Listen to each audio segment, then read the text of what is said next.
तो चलिए बच्चों शुरू करते हैं आज का चैप्टर अल्काइल हैलाइड। तो देखो बच्चों, अल्काइल हैलाइड में सबसे पहले आपको ये समझना चाहिए कि कौन सा पार्ट सबसे ज़्यादा इंपॉर्टेंट है, किस में से क्वेश्चन सबसे ज़्यादा आते हैं। तो मैं आपसे कहना चाहूँगा कि अल्काइल हैलाइड का जो सबसे इंपॉर्टेंट टॉपिक है वो है एक तो एसएन रिएक्शन, ठीक है, और एक एलिमिनेशन रिएक्शन।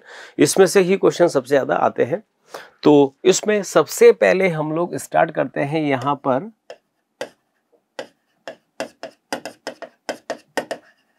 सब्स्टिट्यूशन रिएक्शन, ठीक है। तो हमें याद होना चाहिए, सबसे पहले हम इसकी बात करें कि रिएक्शन होती क्या है। तो जरा देखिए, जैसे यहाँ पर मान लीजिए कोई आर एक्स यहाँ पर कोई एक लिविंग ग्रुप है, इस पर अगर सपोज कोई न्यूक्लियोफाइल अटैक करे तो ओवरऑल इस रिएक्शन में जो कंपाउंड बनता है वो बनता है R single bond NU and यहाँ से लीव करता है कौन एक्स माइनस। तो इस टाइप की जो रिएक्शन होती है इसी को हम बोलते हैं सब्स्टिट्यूशन रिएक्शन। हो क्या रहा है, इस न्यूक्लियोफाइल ने आर पे अटैक करा एंड आर से यहाँ से कौन लीव कर रहा, एक्स यहाँ से लीव कर रहा है, तो उससे बना R single bond NU and यहाँ से लीव कर रहा है एक्स माइनस। तो ये जो एक्स माइनस लीव कर रहा है इसी को हम कहते हैं क्या, लिविंग ग्रुप। तो ये जो रिएक्शन है इसी को हम बोलेंगे न्यूक्लियोफिलिक सब्स्टिट्यूशन रिएक्शन। इसके बाद अब हम इसके बात करते हैं यहाँ पर टाइप्स की। तो देखिए टाइप्स, इसका मेनली जो टाइप्स होता है वो होते हैं SN1 एंड SN2 रिएक्शन। इस चैप्टर का ये मोस्ट इंपोर्टेंट पार्ट है, ऑलमोस्ट हर एग्जामिनेशन में से इसमें से क्वेश्चन आता है, ठीक है ना। तो हैलाइड का एक तो ये पार्ट इंपॉर्टेंट है एसएन रिएक्शन, एक पार्ट और इंपॉर्टेंट है वो है इसकी एलिमिनेशन रिएक्शन। दोनों ही पार्ट आज हम इस लेक्चर में कवर करेंगे। तो SN1 में देखो, सबसे पहले हम इसमें बात करते हैं SN1 रिएक्शन होती क्या है। तो देखो यहां पे R से X कनेक्ट है, इस पर अटैक कर रहा है कौन, न्यूक्लियोफाइल अटैक कर रहा है, से अल्टीमेटली कंपाउंड बनता है R single bond NU and leave करता है यहां से कौन, X माइनस। इस रिएक्शन की अगर हम मैकेनिज्म की बात करें, ठीक है, तो मैकेनिज्म यहां पर ये हमने लिखा स्टेप फर्स्ट। ये 2 स्टेप प्रोसेस होता है। सबसे पहले क्या होता है, यहां से R से X कनेक्ट है, फर्स्ट ऑफ ऑल क्या होगा, R से X लीव करेगा in the form of leaving group, ठीक है। एंड जो स्टेप 2 होता है, जो स्टेप सेकंड है, उसमें इस R प्लस पर अटैक होता है किसका, न्यूक्लियोफाइल का।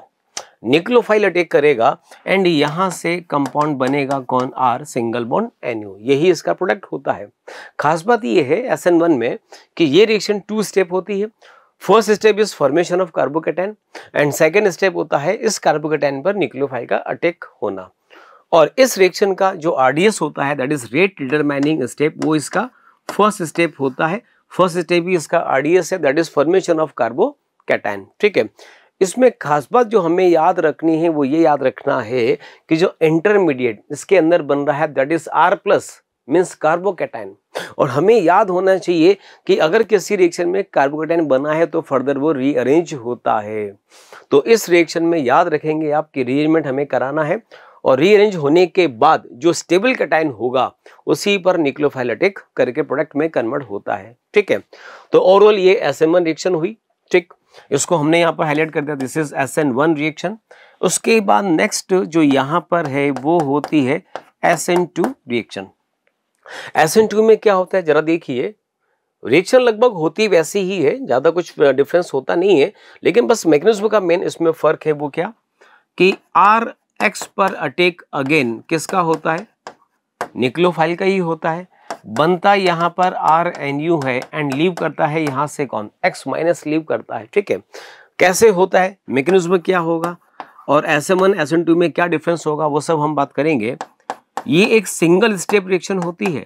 न्यूक्लियोफाइल का अटैक होता है किस पर, RX पर। कैसे होगा, देखो यहाँ पर इस केस में आप देख सकते हैं R से कनेक्ट X है, R पे चार्ज प्लस होगा, डेल प्लस होगा, और X पे चार्ज यहाँ पर डेल माइनस होगा। ये एक पोलर कोवेलेंट बॉन्ड होगा, ठीक है। न्यूक्लियोफाइल स्टार्टिंग में इसके पास लोन पेयर है, R पर अटैक करेगा एंड अटैक करते हुए यहाँ से इस लिविंग ग्रुप को लीव करेगा। इट मीन्स न्यूक्लियोफाइल और R के बीच में बॉन्ड फॉर्मेशन होगा और X यहाँ से इसके बीच का बॉन्ड ब्रेक होगा। तो इस केस में जो इंटरमीडिएट बनता है वो होता है ट्रांजिशन स्टेट, कुछ इस टाइप का, NU से कनेक्टेड यहाँ पे R और इससे कनेक्टेड यहाँ पे कौन, एक्स, ठीक है। इस पे चार्ज डेल नेगेटिव, इस पे चार्ज डेल नेगेटिव, ठीक है। एंड यहाँ पे आप देख सकते हैं कि इसके बीच में यहाँ पर बॉन्ड फॉर्मेशन है और यहाँ पर बॉन्ड ब्रेकिंग है। जैसे जैसे ये बॉन्ड ब्रेक होता जाएगा वैसे वैसे इनके बीच में ये बॉन्ड फॉर्म होता चला जाएगा। एंड फाइनली क्या होगा, फाइनली यहाँ पर कंपाउंड बनेगा NU सिंगल बॉन्ड R और यहाँ से फ्री हो जाएगा कौन, X माइनस। ये SN2 रिएक्शन है और ये वाला SN1। अब ये SN1 में 1 का क्या मतलब और SN2 में 2 का मतलब क्या है, तो SN1 का मतलब है यूनिमॉलिक्यूलर न्यूक्लियोफिलिक सब्स्टिट्यूशन रिएक्शन और SN2 का मतलब होता है by molecular nucleophilic substitution reaction. तो देखो चूंकि ये सिंगल स्टेप प्रोसेस है तो यही जो रिएक्शन होगी वही इसका RDS है, ठीक है। जबकि SN1 में RDS ये वाला स्टेप था, तो यहां पर आप देख सकते हैं कि इस RDS में सिर्फ और सिर्फ यहां पर RX इन्वॉल्व है, इसमें कोई न्यूक्लियोफाइल इन्वॉल्व नहीं है। इसलिए चूंकि यही एक मॉलिक्यूल इन्वॉल्व है तो इसलिए रिएक्शन हो जाती है यूनिमॉलिक्यूलर।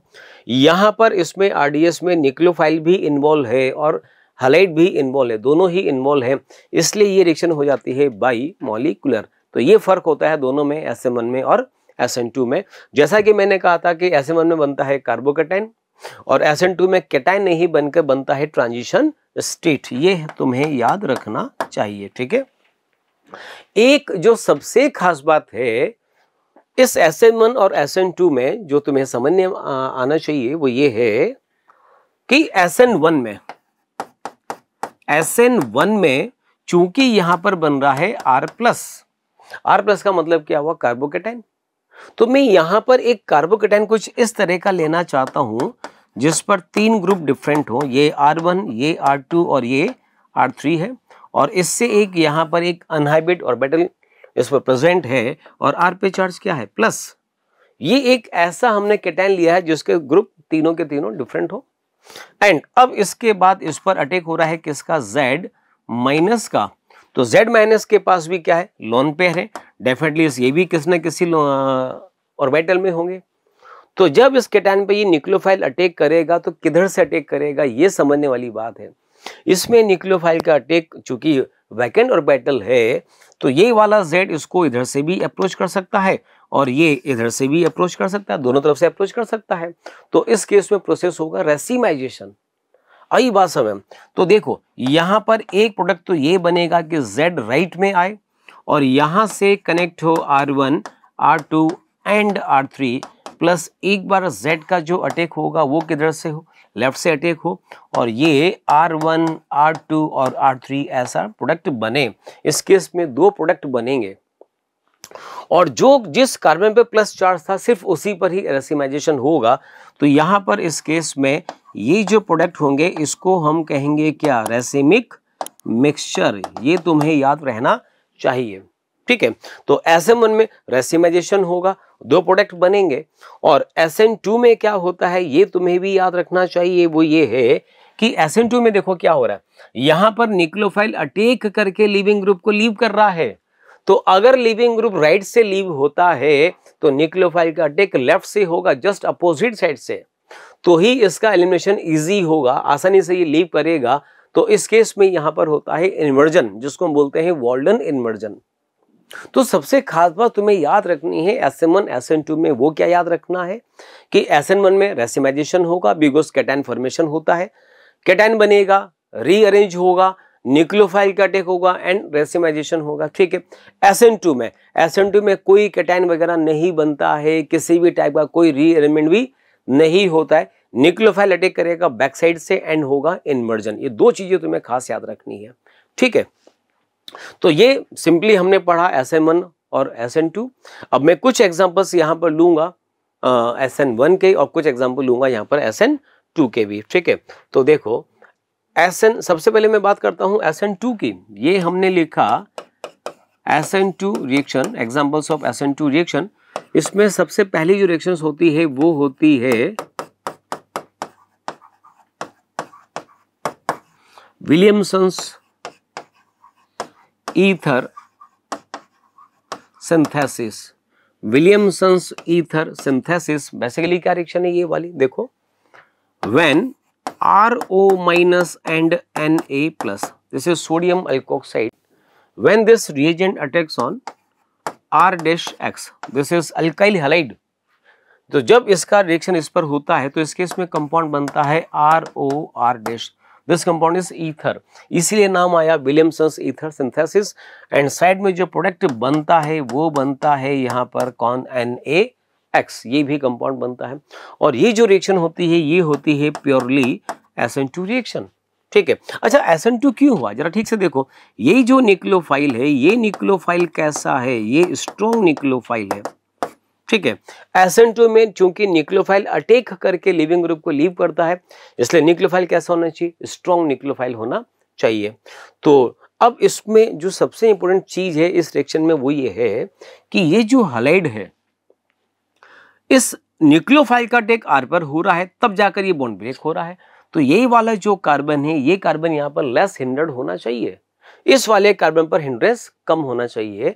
तो अगर हम यहाँ पर हैलाइड को इसमें डिवाइड करते हैं, किसमें, 1 डिग्री हैलाइड में, 2 डिग्री हैलाइड में एंड 3 डिग्री हैलाइड में, तो सबसे ज्यादा जो रेट होता है, ये याद रखेंगे आप, सबसे ज्यादा जो रेट होता है वो किसका होता है, 1 डिग्री का सबसे ज्यादा, 2 डिग्री का कम और 3 डिग्री का सबसे कम होता है.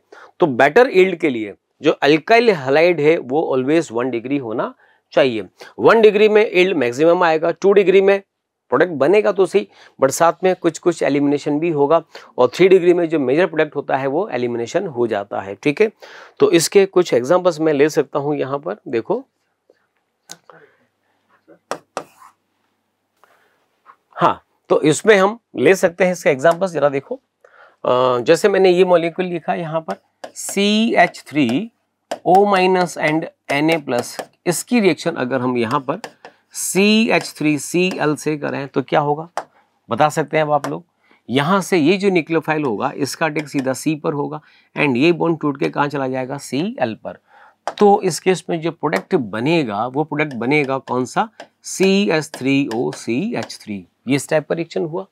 ठीक है.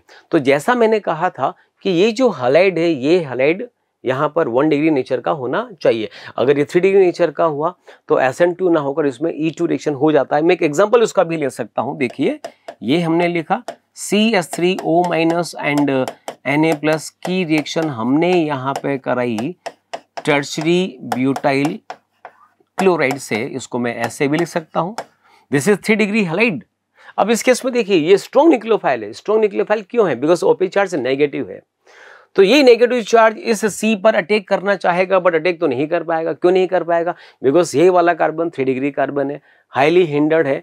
तो इस केस में क्या होता है कि ये जो माइनस चार्ज यहाँ पे होता है, ये माइनस चार्ज यहाँ से H को अप्रोच करता है, ये सिग्मा बॉन्ड पाई में कन्वर्ट होता है एंड यहाँ से Cl लीव हो जाता है.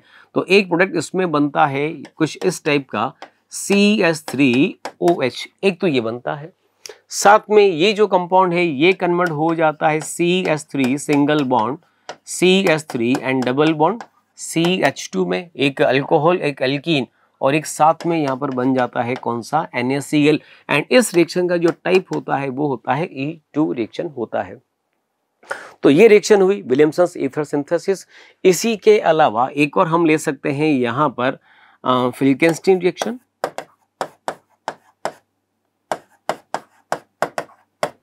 नेक्स्ट फिल्केंस्टीन रिएक्शन, ये भी SN2 रिएक्शन ही होती है. इसमें देखो, जब किसी RCl या फिर किसी RBr की रिएक्शन अगर हम NaI से कराते हैं in the presence of acetone, acetone यहाँ पर लेते हैं as a solvent, because NaI acetone में डिजोल्व हो जाता है, और डिजोल्व होने के बाद I- फ्री स्टेट में होता है, इसलिए I- यहाँ पर स्ट्रॉन्ग न्यूक्लियोफाइल के जैसे बिहेव करता है.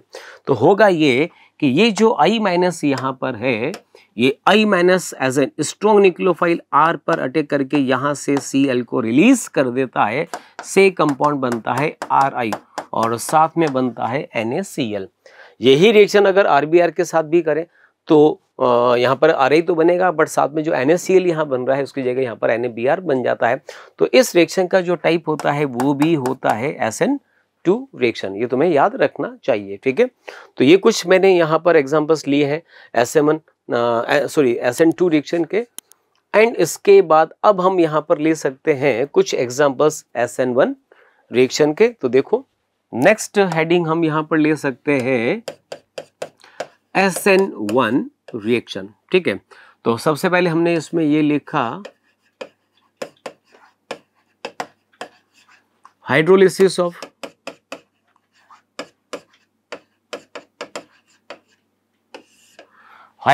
Of alkyl halide.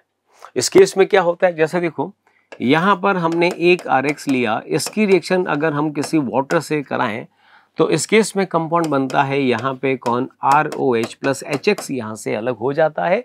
एंड इस रिएक्शन का जो टाइप होता है वो होता है SN1। अब बात ये कैसे पता पड़ेगा कि SN1 रिएक्शन है, तो यहाँ पर देखो ये जो न्यूक्लियोफाइल है that is water, and water is weak nucleophile. Water कैसा न्यूक्लियोफाइल होता है, वीक। और SN1 के लिए न्यूक्लियोफाइल कैसा होना चाहिए, वीक न्यूक्लियोफाइल होना चाहिए। रीजन, पहले लिविंग ग्रुप लीव करेगा, कैटायन बनेगा, एंड फिर उस कैटायन पर अटैक होता है वाटर का। तो चूंकि वाटर का अटैक बाद में हो रहा है, पहले नहीं, बाद में अटैक हो रहा है, इसलिए न्यूक्लियोफाइल वीक न्यूक्लियोफाइल होगा, तो ही ये पॉसिबल होगा। मैकेनिज्म कैसे, देखो मैकेनिज्म यहां पर हम ले सकते हैं। पहले क्या होगा, RX में से X माइनस यहां से लीव कर जाएगा, से बनेगा R प्लस। अब ठीक से देखो, चूंकि कार्बोकैटायन बन रहा है, अब इस कार्बोकैटायन पर अटैक होता है वाटर का, ये स्टेप भी आप याद रखेंगे। अब कैटायन पर अटैक होता है वाटर का एज ए न्यूक्लियोफाइल। तो यहाँ पर याद रखने वाली बात यह है, कई स्टूडेंट्स को मैंने देखा है इसमें मिस्टेक करते हैं। वाटर में क्या करते हैं वो लोग, वाटर को H प्लस और OH माइनस में कन्वर्ट कर देते हैं, मतलब H और OH के बीच का बॉन्ड ब्रेक कर देते हैं, और ये कहते हैं कि OH माइनस का अटैक इस पर होगा। गलत, H और OH का बॉन्ड कभी ऐसे ब्रेक नहीं होता है। इस केस में कंप्लीट वाटर मॉलिक्यूल इस पर अटैक करता है, और अटैक करने के बाद पहले बनता है ROH2 प्लस। अब देखिए O पे चार्ज प्लस है और ऑक्सीजन यहाँ पर ट्राईवैलेंट है। चूंकि ऑक्सीजन ट्राईवैलेंट है, ये तो इसका अनस्टेबल फॉर्म है, स्टेबल फॉर्म तो इसके डाईवैलेंट होती है, ये तो डाईवैलेंट फॉर्म में रहना चाहेगा। तो अब यहाँ से ये H प्लस लीव करने के बाद कन्वर्ट होता है किसके अंदर, ROH में। तो इससे फॉर्मेशन होता है अल्कोहल का, ठीक है।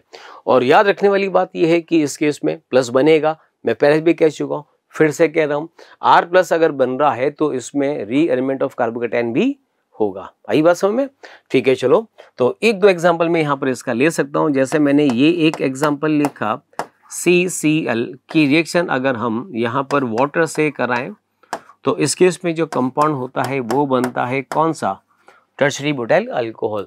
तो it means this is the formation method of alcohol from alkyl halide, ठीक है बच्चों। तो ये SN1 और SN2 को हमने डिस्कस करा। इसके बाद इस चैप्टर का जो इंपॉर्टेंट पार्ट है वो है एलिमिनेशन रिएक्शन। चलो हम एलिमिनेशन की भी बात कर सकते हैं यहाँ पर, और उसके बाद एलिमिनेशन के बाद फिर हम यहाँ पर बात करेंगे कुछ क्वेश्चंस वगैरह की। इस चैप्टर के जो इंपॉर्टेंट क्वेश्चंस होंगे उनकी भी हम बात करेंगे। हाँ, तो मैं बात कर रहा था एलिमिनेशन रिएक्शन की। तो देखो एलिमिनेशन में क्या होता है बच्चों, समझेंगे आप। जैसे कार्बन कार्बन है, यहां से कोई एटम H हो और यहां पर कोई लिविंग ग्रुप हो, इस रिएक्शन में यहां पर इस वाले कार्बन से H लीव करे और यहां से ये लिविंग ग्रुप लीव करे, एंड दोनों कार्बन के बीच में क्या बन जाए, एक पाई बॉन्ड फॉर्मेशन हो जाए, डबल बॉन्ड बन जाए, एंड यहां से लीव करे HLG। इस टाइप की जो रिएक्शन होती है इसी को हम बोलते हैं एलिमिनेशन रिएक्शन। आप देख सकते हैं कि ये जो सिंगल कंपाउंड है, ये कंपाउंड यहाँ पर टू प्रोडक्ट में कन्वर्ट हो रहा है। चूंकि एक से दो कंपाउंड बन रहे हैं तो इसी को हम बोलते हैं एलिमिनेशन रिएक्शन, ठीक है, याद रखेंगे इसको। एंड अगर हम इसके टाइप्स की बात करें तो टाइप्स में आप देखेंगे इसका टाइप होता है, एक तो होता है E1, E2 और एक होता है E1CB। This is unimolecular elimination reaction, this one is by molecular elimination reaction, और ये होता है E1 bye conjugate base method. तीनों में बेसिक डिफरेंस क्या है हम उसकी बात कर सकते हैं। यहाँ पर देखो कैसे समझेंगे आप। ये लिखा CH2 यहाँ पर H और यहाँ पर Lg। इस मॉलिक्यूल को मैंने यहाँ पर ऐसे लिखा, ठीक है।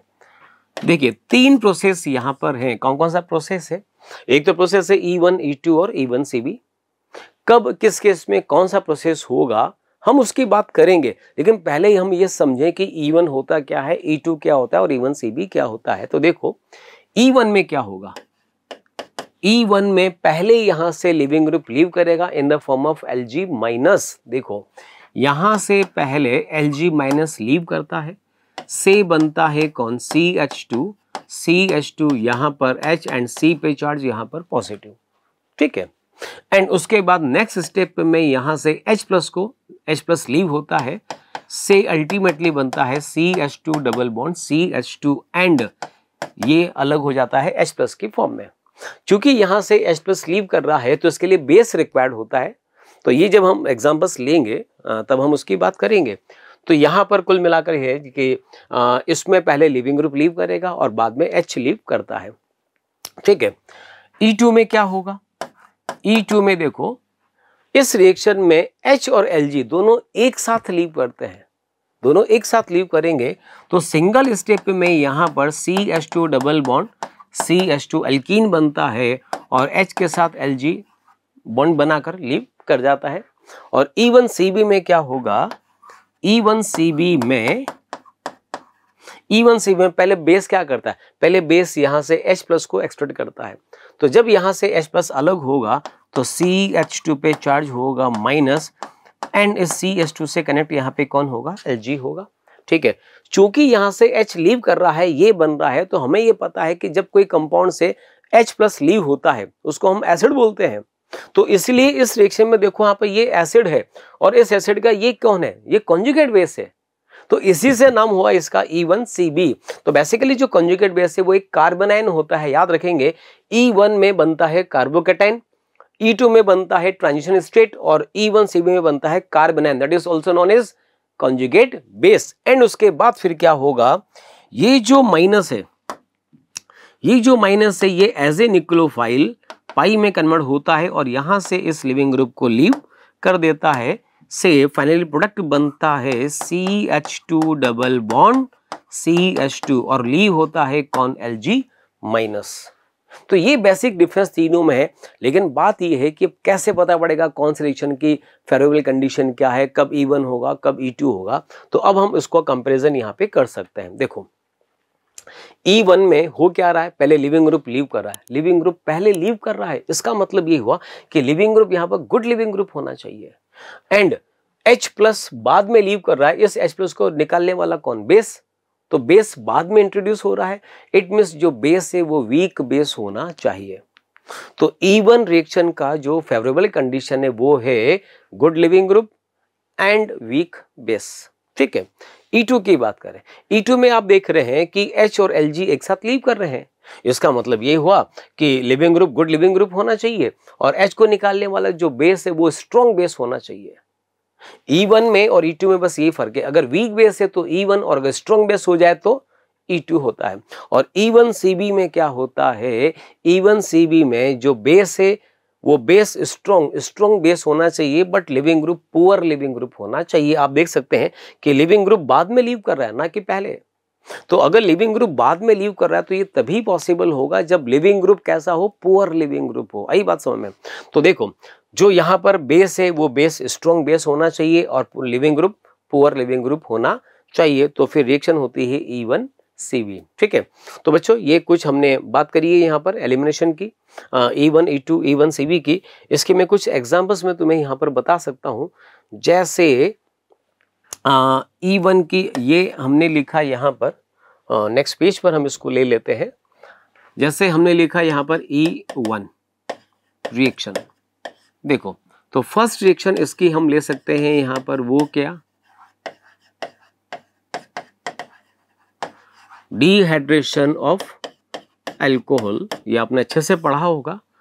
एक एग्जांपल मैं इसका ले सकता हूं CH3 CH2OH की रिएक्शन अगर हम यहाँ पर कॉन्सेंट्रेट H2SO4 से करें अराउंड 170 डिग्री सेंटीग्रेड, तो इस केस में कंपाउंड बनता है CH2 double bond CH2 and water यहाँ से अलग हो जाता है, ठीक है। कैसे हुआ ये रिएक्शन जरा हम देख सकते हैं। सबसे पहले हमने H2SO4 लिया तो मीडियम कैसा हुआ, मीडियम तो H प्लस है, एसिडिक मीडियम है, इसका मतलब यहाँ पर H प्लस अवेलेबल है। तो H प्लस पहले क्या करेगा, O पे अटैक करेगा।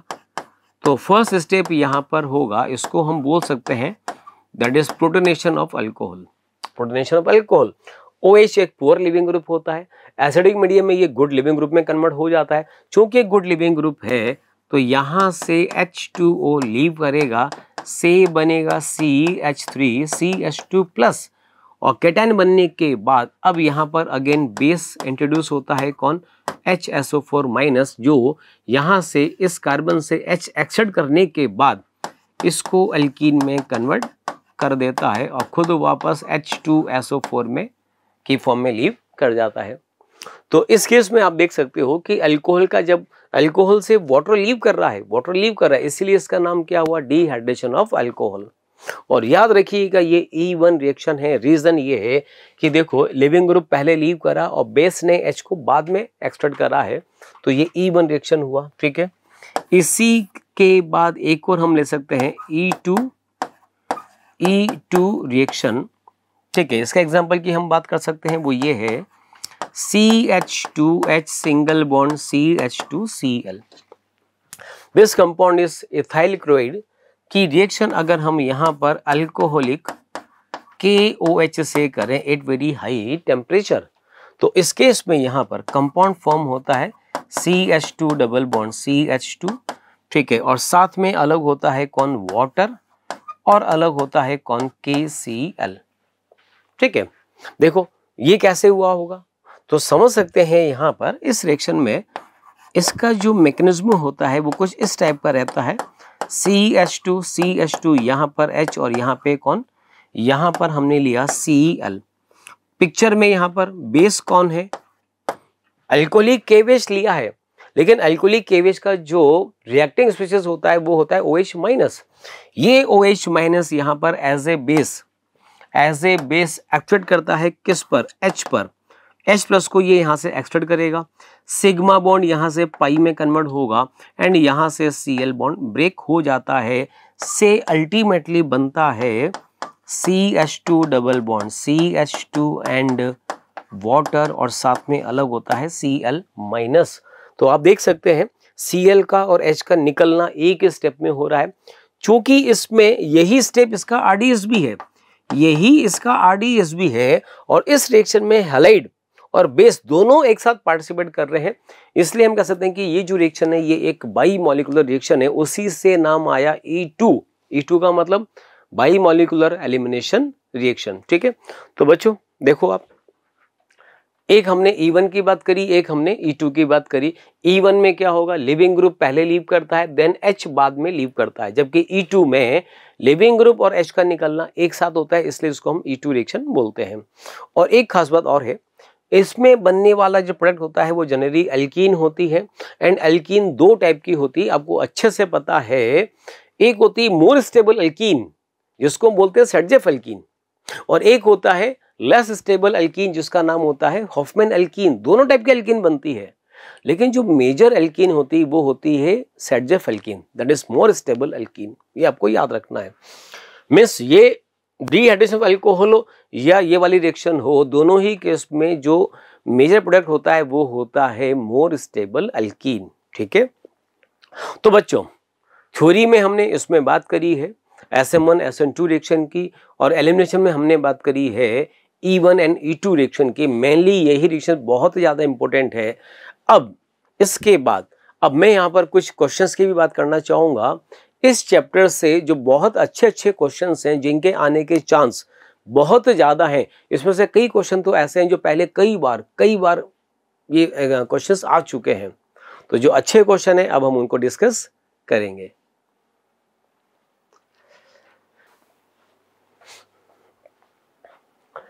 चलिए बच्चों, अब क्वेश्चंस में देखो, पहला क्वेश्चन जो हमें दे रखा है इसमें एक रिएक्टेंट यहाँ पर दे रखा है और रिएक्शन यहाँ पर करवानी KSH से, बताना है इसमें प्रोडक्ट क्या होगा। ठीक है, मैं इसको सॉल्व करूंगा, आपके पास भी टाइम है, आप भी बताइए इसका आंसर क्या हो सकता है। तो देखो यहाँ पर इस केस में हमें दे रखा है KSH and KSH is a strong nucleophile. तो इस रिएक्शन का जो टाइप होता है वो टाइप होता है SN2 रिएक्शन। और हमें याद है कि इस केस में जो लिविंग ग्रुप है वो लिविंग ग्रुप यहाँ पे कौन है, I-, और I- इस कार्बन से कनेक्ट है जिसपे चार्ज क्या होगा, del+ होगा। तो SN2 में अगर लिविंग ग्रुप किसी कायरल सेंटर से कनेक्ट हो तो हमें अच्छे से पता है कि इस केस में इन्वर्जन होता है।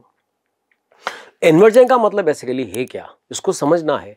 तो देखिए, इसको मैं ऐसे कह सकता हूं आपको कि मान लीजिए कि अगर लिविंग ग्रुप अगर राइट हैंड साइड पर है और इस पर न्यूक्लियोफाइल का अटैक हो रहा है एंड यहाँ पे कौन है, R1, R2 और R3 है, तो इन्वर्जन में क्या होगा, जो लिविंग ग्रुप है वो किस लाइन पर है, ये हॉरिजॉन्टल लाइन पर है, तो इन्वर्जन भी यहाँ पर इसी लाइन पर होगा। न्यूक्लियोफाइल राइट का लेफ्ट हो जाएगा, R2 यहाँ पर उधर चला जाएगा और R1 R3 जैसे हैं ये बिल्कुल वैसे ही रहेंगे। मीन्स याद रखना है, इन्वर्जन का मतलब ये है कि अगर लिविंग ग्रुप तुम्हें हॉरिजॉन्टल लाइन पे दे रखा है तो इन्वर्जन भी हमें इसी पे कराना है। पर ये कोई जरूरी नहीं है कि हम इसी पे करवाएं इन्वर्जन। लिविंग ग्रुप की जगह सेम पोजीशन पे हम न्यूक्लियोफाइल रखें और R1 R3 को इंटरचेंज करते हैं, वो भी इन्वर्जन का ही पार्ट है, सेम प्रोडक्ट है वो।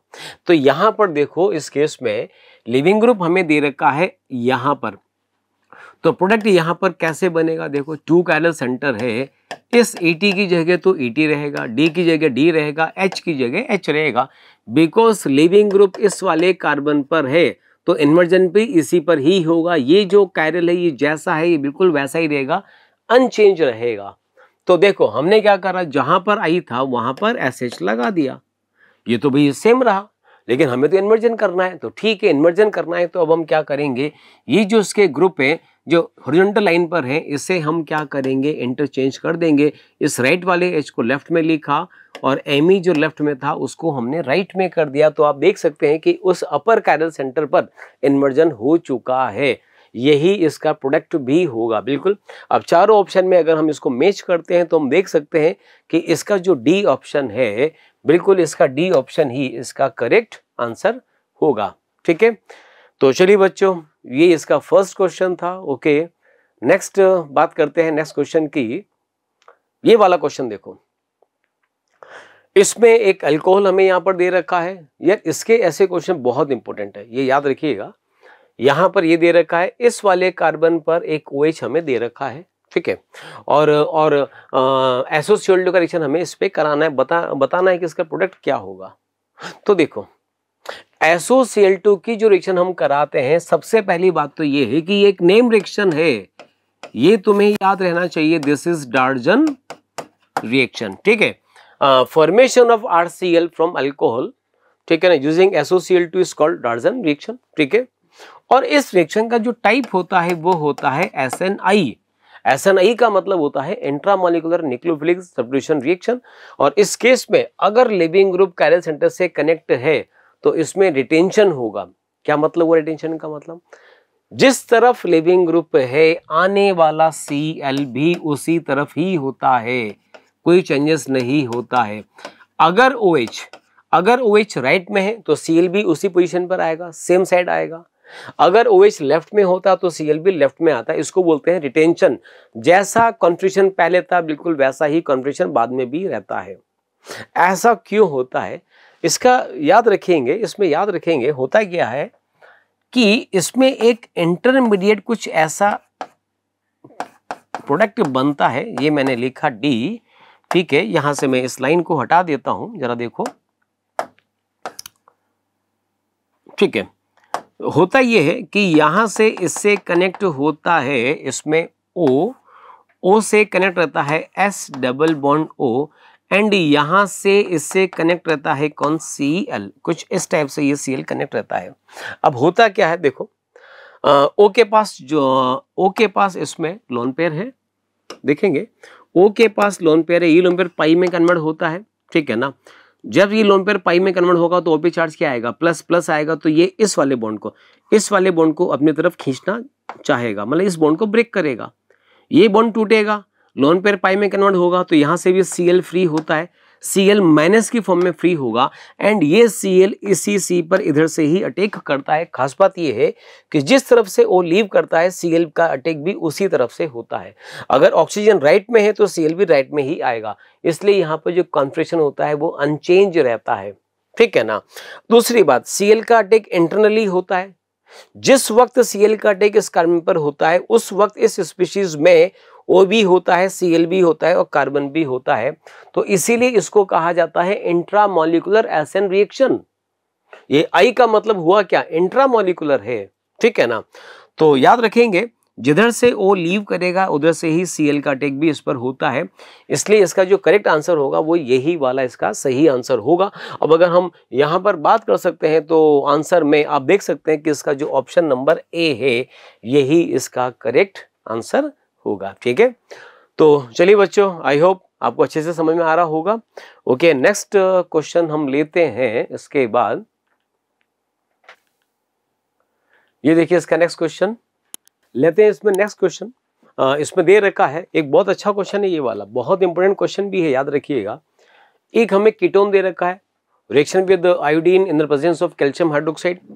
याद होना चाहिए दिस इज आयोडोफॉर्म रिएक्शन, ठीक है। तो पहले हमें इसमें आयोडोफॉर्म रिएक्शन लेना है एंड बाद में जो भी प्रोडक्ट बन रहा है उसकी रिएक्शन हमें करानी है ग्रिग्नार्ड रिएजेंट से। तो देखो इसमें क्या बनेगा, हम यहाँ पर इसमें ले सकते हैं। सबसे पहले हमें यहाँ पर एक साइक्लोपेंटाइल रिंग गिवन है, से अटैच्ड है COCH3, ठीक है।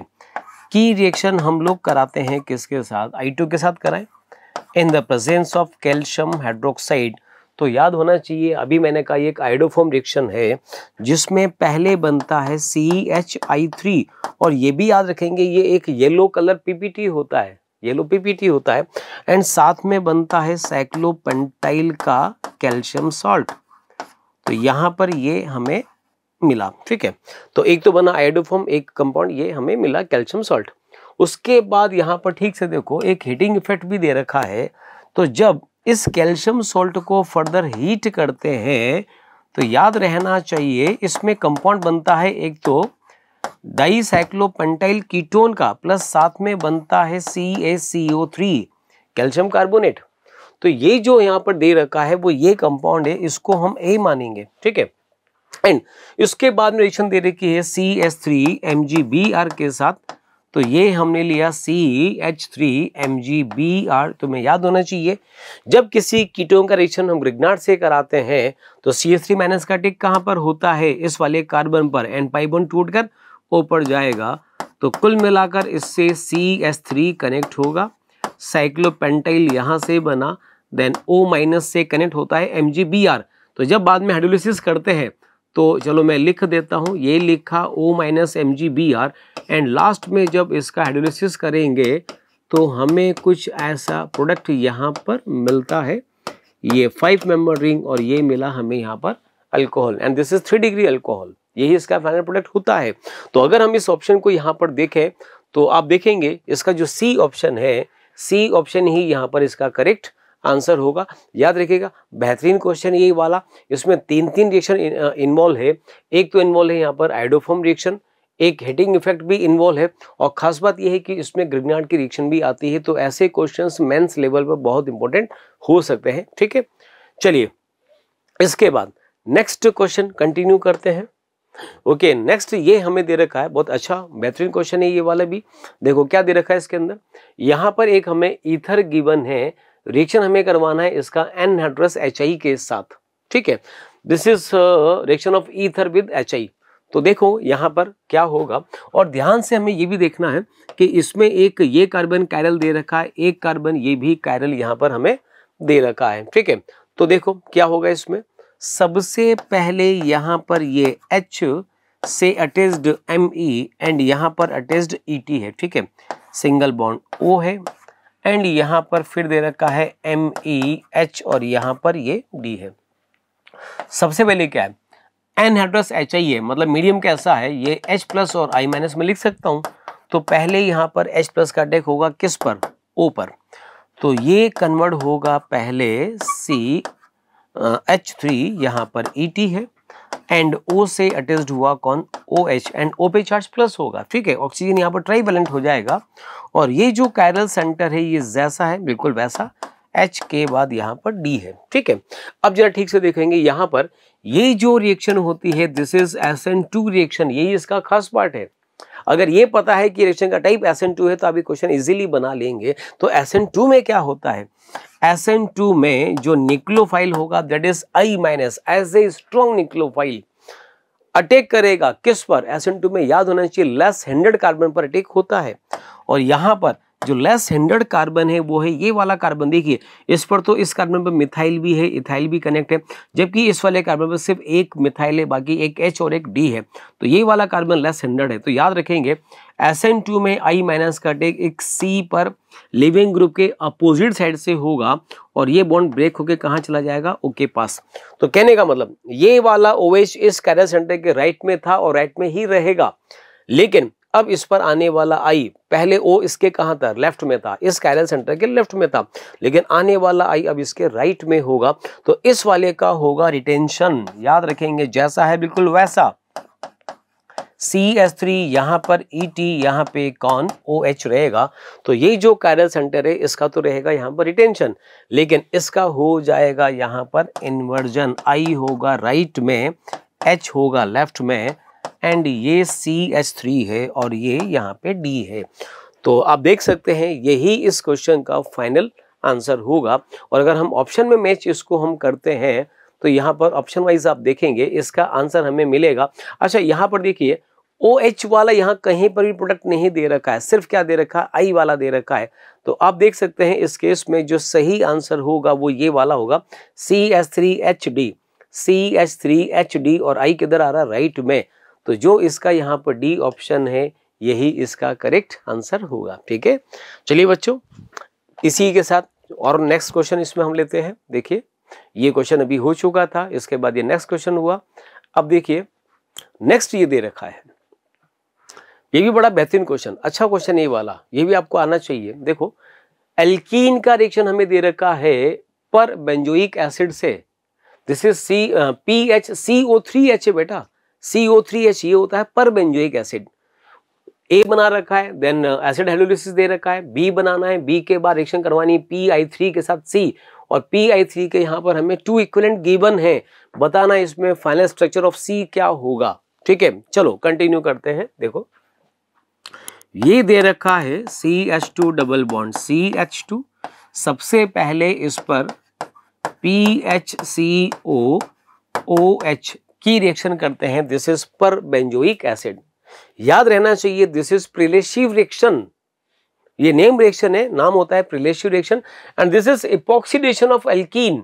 इससे इसका जो ये ऑक्सीजन होता है extra, this is oxidising agent, जो एल्कीन का फर्दर क्या करेगा, ऑक्सीडेशन करेगा। ये जो एक्स्ट्रा ऑक्सीजन है यहाँ से एल्कीन का पाई बॉन्ड ब्रेक करेगा और इससे कनेक्ट हो जाता है ऑक्सीजन, से बनता है 3 मेंबर्ड साइक्लिक ईथर, जिसको हम इपॉक्सी कंपाउंड भी बोलते हैं। ठीक है, तो ये यहाँ पर इसका A प्रोडक्ट हुआ के बाद नेक्स्ट स्टेप में जब हम इसका हाइड्रोलिसिस करते हैं तो याद रहना चाहिए कि ईथर का जब कभी भी, साइक्लिक ईथर का जब कभी भी हाइड्रोलिसिस होता है तो कंपाउंड बनता है ग्लाइकोल, और इसमें ये जो अल्कोहल होंगे ये हमेशा एंटी साइड में रहते हैं, मतलब एक एंटी अल्कोहल इसमें बनता है। चूंकि यहाँ पर ये दोनों कार्बन कायरल नहीं है, दोनों अकायरल कार्बन है, तो OH को आप अपोजिट लिखो या सेम लिखो कोई फर्क नहीं पड़ता है। ये फर्क तभी होता है जब ये दोनों कार्बन कायरल हो तब। ठीक है, तो ये हमने यहाँ पर बनाया, ये प्रोडक्ट हुआ कौन सा, ये B हुआ। अब इसमें दे रखा है कि इसकी रिएक्शन अगर PI3 से करें और इसके दे रखे 2 इक्विवेलेंट तो क्या बनेगा। तो देखो PI3 का काम क्या होता है, OH को हटाकर I लगाना, तो यहाँ पे क्या होगा, CH2 से अटैच्ड होगा I, CH2 से अटैच्ड होगा I, कंपाउंड बनता है विसिनल डाई आयोडाइड। और इस कंपाउंड की प्रॉपर्टी होती है कि ये एक अनस्टेबल प्रोडक्ट होता है जिसमें से I2 यहाँ से लीव कर जाता है। चूंकि कार्बन आयोडीन बॉन्ड है और आयोडीन की साइज ज्यादा होगी, साइज ज्यादा होगी तो क्या होगा, बॉन्ड लेंथ ज्यादा होगी, और बॉन्ड लेंथ ज्यादा होगी तो बॉन्ड स्ट्रेंथ कम हो जाती है। तो कार्बन और आयोडीन जो बॉन्ड होता है इसकी बॉन्ड स्ट्रेंथ काफी कम होती है, इजीली ये बॉन्ड ब्रेक हो जाता है, यहाँ से I2 के फॉर्म में ये लीव कर जाता है और इसमें प्रोडक्ट बनता है CH2 double bond CH2, ethene बन जाता है। यही इसका फाइनल आंसर होगा। तो हम देख सकते हैं यहाँ पर जो ऑप्शंस हमें दे रखा है C का, तो डेफिनेटली यहाँ पर इथीन हमें मिल रहा है, तो डेफिनेटली इसका जो B ऑप्शन होगा वही इसका करेक्ट आंसर होगा। ठीक है बच्चों, चलिए नेक्स्ट कंटिन्यू करते हैं। ये रहा इसका नेक्स्ट क्वेश्चन। ओके, देखो क्या दे रखा है, the halides which will not give PPT with AgNO3।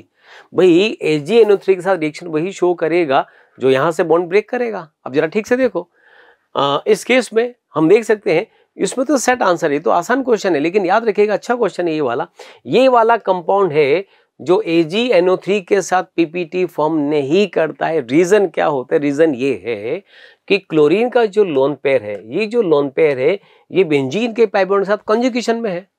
Conjugation का मतलब रेजोनेंस होगा, रेजोनेंस होगा तो क्या होगा, रेजोनेंस हुआ तो ये लोन पेयर यहाँ पर पाई बॉन्ड में कन्वर्ट होगा, बस यही समझने का है। लोन पेयर अगर पाई बॉन्ड में कन्वर्ट हो रहा है तो ये बॉन्ड सिंगल सिंगल ना बॉन्ड हो गए तो डबल बॉन्ड में कन्वर्ट होगा। और सोचिए अगर डबल बॉन्ड में कन्वर्ट होगा तो इस बॉन्ड की बॉन्ड स्ट्रेंथ बढ़ेगी, और अगर बॉन्ड स्ट्रेंथ बढ़ी तो डेफिनेटली ये बॉन्ड यहां से ब्रेक नहीं होता है। तो याद रखिए SN1 SN2 में ये कहा जाता है कि अगर क्लोरीन का लोन पेयर कॉन्जुगेशन में है तो ये बॉन्ड ब्रेक नहीं होगा। ये रिएक्शन ना तो SN1 शो करेगा ना ही ये SN2 शो करेगा, ये कोई रिएक्शन शो नहीं करता है, ठीक है ना। हाँ, लेकिन अब इसमें देख सकते हैं ये बिल्कुल ये पीपीटी देगा, यहाँ पर भी इसके बीच में सिंगल बॉन्ड है, ये भी पीपीटी देगा, इसमें भी ये सिंगल बॉन्ड है तो और इजीली देगा। तो ये तीनों कंपाउंड पीपीटी फॉर्म करेंगे, लेकिन यही ऑप्शन ऐसा है, यही कंपाउंड ऐसा है जो पीपीटी फॉर्म नहीं करता है। तो याद रखिए जो करेक्ट आंसर इसका होगा वो हो जाएगा ऑप्शन ए। ठीक है बच्चों, चलिए बच्चों लेते हैं नेक्स्ट क्वेश्चन। दे रखा है इसमें एक हमें यहाँ पर कंपाउंड दे रखा है, इसका रिएक्शन करवाना है ब्रोमीन से इन the presence of CH2Cl2 and इसमें हमें बताना है कंपाउंड W जो है प्रोडक्ट वो क्या बनेगा। तो जरा ठीक से देखो, यहाँ पर हमें एक तो दे रखा है अल्कोहल ग्रुप, ठीक है, और एक दे रखा है कार्बन डबल बॉन्ड कार्बन, ये दे रखा है। तो पहले हमें ये पता होना चाहिए कि इसमें कौन सा ग्रुप ऐसा है जो ब्रोमीन से रिएक्शन करेगा, ये हमें याद रखना है। तो याद रखेंगे, आपको याद भी होगा कि अल्कोहल की डायरेक्टली कोई रिएक्शन ब्रोमीन से तो नहीं होती है, लेकिन हाँ जो ये डबल बॉन्ड है carbon carbon double bond that is alkene, उसका रिएक्शन ब्रोमीन से होता है and this is electrophilic addition reaction. आ रही बात समझ। तो यहाँ पर देखो इस केस में क्या बनेगा, मैं इससे इसको बना देता हूँ। यहाँ पर ये हमने लिखा यहाँ पर CH2 एंड उसके बाद दे रखे हैं 1 2 3 4 कार्बन, ये 1 2 3 एंड 4 से कनेक्ट यहाँ पर है कौन, OH।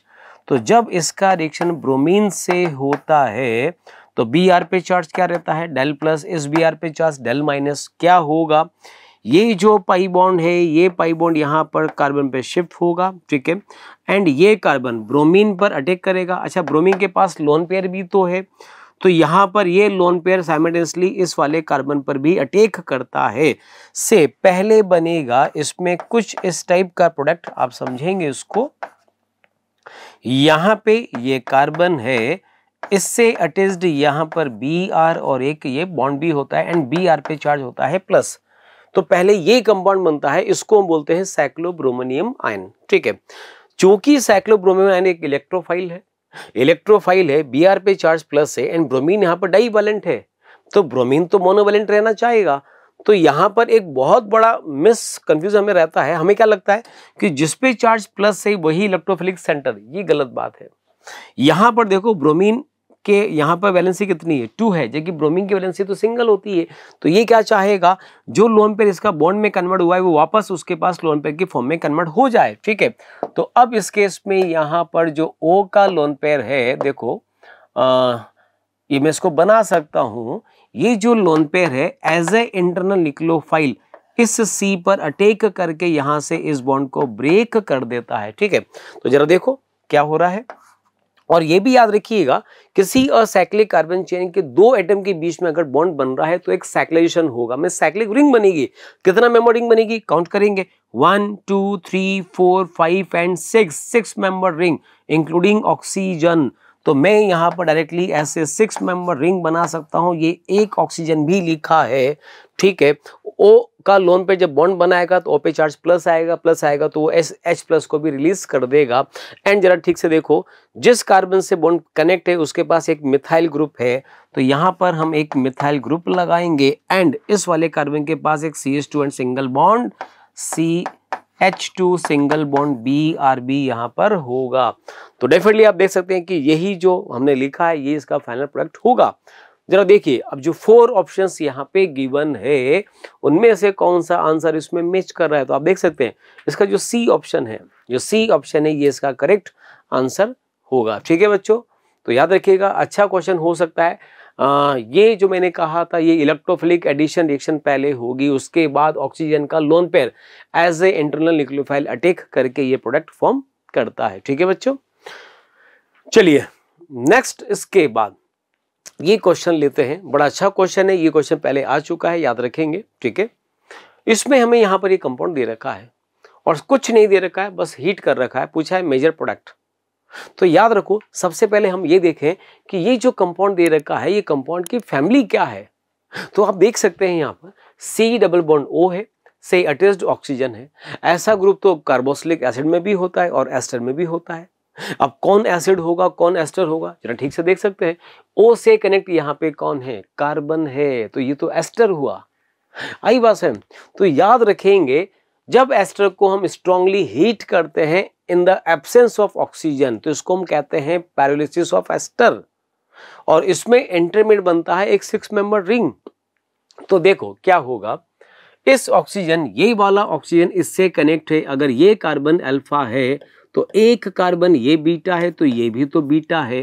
तो अच्छा, दोनों कार्बन अलग अलग, ये बीटा 2 डिग्री नेचर का, ये वाला बीटा 1 डिग्री नेचर का। और जब एस्टर का पैरालिसिस होता है तो उस बीटा कार्बन से H रिमूव होता है जो लेस स्ट्रिकली हिंडर्ड होता है। अरे बात समझ, तो डेफिनेटली यहां से अल्फा कार्बन से तो ये पूरा का पूरा ग्रुप यहां से एलिमिनेट होगा, एंड बीटा कार्बन यहां पर हमने CH2 लिखा और H लिखा, तो हीट करने पे क्या होगा, अल्फा से तो एसिटेट ग्रुप लीव करेगा एंड बीटा कार्बन से H लीव करेगा। ठीक है, और अल्फा बीटा के बीच में बन जाता है एक डबल बॉन्ड। ठीक है, तो अल्टीमेटली इसका अगर हम प्रोडक्ट लिखेंगे तो ये बनेगा ब्यूट1इन एंड साथ में बन जाता है कौन, CH3CO, O से कनेक्ट हो जाता है कौन, H। तो एक तो बनेगा 1 ब्यूटीन, एक बनता है एसिटिक एसिड। अब दोनों में से देख सकते हैं यहाँ पर जो हमें ऑप्शन दे रखा है वो ऑप्शन नंबर C दे रखा है, तो क्लियर है कि इसका जो सही आंसर होगा वो हो जाएगा ऑप्शन नंबर C। फिर से कह रहा हूं, आप पढ़ेंगे, आपने अपने नोट्स में भी लिखा होगा, रिएक्शन का नाम है pyrolysis of ester and this is cyclic elimination reaction. Maybe से एक नाम और हो सकता है इसका, इंट्रा मॉलिक्यूलर एलिमिनेशन रिएक्शन। एक ही मॉलिक्यूल में से यहां से एसिटेट आयन और H लीव कर रहा है। ठीक है, चलिए नेक्स्ट ले सकते हैं क्वेश्चन। नेक्स्ट क्वेश्चन ये रहा, देखिए। ओके, ये वाला केस देखिएगा, which is most reactive towards nucleophilic aromatic substitution reaction, this is SNAR। क्या पूछा जा रहा है आपसे, आपसे पूछा जा रहा है SNAR के बारे में, which is most reactive। तो याद रखेंगे इस केस में रिएक्टिविटी उसी की ज्यादा होती है। एक थोड़ा सा यहाँ पर मैं आपको ये बता दूं, ये जो है ये क्लियर कट ठीक से नहीं लिखा हुआ है, ये यहाँ पर देख सकते हैं, देखो, हाँ, ये यहाँ पर NO2 है और ये भी यहाँ पर NO2 है। ठीक है, तो हमसे पूछा हुआ है which is most reactive towards nucleophilic aromatic substitution. तो याद रखेंगे जिस कंपाउंड में इलेक्ट्रॉन विड्रॉइंग ग्रुप ज्यादा होंगे, मतलब इन पर अटैक कराना है, किसका, न्यूक्लियोफाइल का हमें अटैक कराना है। ये अटैक यहां पर होगा, इस वाले C पे चार्ज क्या है प्लस, इस C पर भी चार्ज क्या है, प्लस चार्ज है। तो जरा आप देख सकते हैं इस केस में, पहली बात तो नाइट्रो ग्रुप होना चाहिए, मतलब इलेक्ट्रॉन विड्रॉइंग होना चाहिए। जितना ज्यादा विड्रॉइंग होगा इस C पर प्लस की वैल्यू बढ़ेगी। ठीक है, नाइट्रो ग्रुप यहां पर भी है, यहां पर भी, वहां पर भी है, लेकिन एक में हमें दे रखा है F, एक में दे रखा Cl, एक में दे रखा I। तो यहां पर देखो फ्लोरीन के केस में इस वाले C पे प्लस की वैल्यू सबसे ज्यादा होती है। ठीक है, तो प्लस की वैल्यू ज्यादा होने से क्या होगा, जितना ज्यादा प्लस का वैल्यू होगा न्यूक्लियोफाइल का अटैक उतना ही तो फास्ट होगा, और न्यूक्लियोफाइल का अटैक होना ही तो RDS होता है। मैं इसको यहां पर लिख सकता हूं, ये मैंने लिखा फ्लोरीन, यहाँ पाई बॉन्ड, यहाँ पाई बॉन्ड, यहाँ पर भी पाई बॉन्ड, एंड यहाँ पे कौन कनेक्ट है, NO2 है। यहाँ पर अटैक किसका हो रहा है, न्यूक्लियोफाइल का हो रहा है। तो क्या होगा आप देखेंगे इसमें, ये जो न्यूक्लियोफाइल है पहले बेंजीन पर अटैक करेगा एंड पाई बॉन्ड ब्रेक होगा, ठीक है, तो क्या बना, यहाँ पर बनेगा, इसके पास तो फ्लोरीन है, इसके पास निक्लोफाइल है, यहाँ पे चार्ज माइनस है, ये पाई बॉन्ड एंड यहाँ पर NO2 है। ठीक है, ये पहले इंटरमीडिएट बनता है। तो यहाँ पर अच्छा यही इसका RDS होता है, यही इसका RDS होता है। बहुत सारे बच्चे इस रिएक्शन में मिस्टेक क्या करते हैं, उनको क्या लगता है FeCl है, I है, I की बॉन्ड लेंथ ज्यादा है तो बॉन्ड स्ट्रेंथ कम होगी, ये बॉन्ड आसानी से टूट जाएगा। हेलोजन का बॉन्ड ब्रेक होना RDS नहीं है, RDS है इस पाई बॉन्ड का टूटना।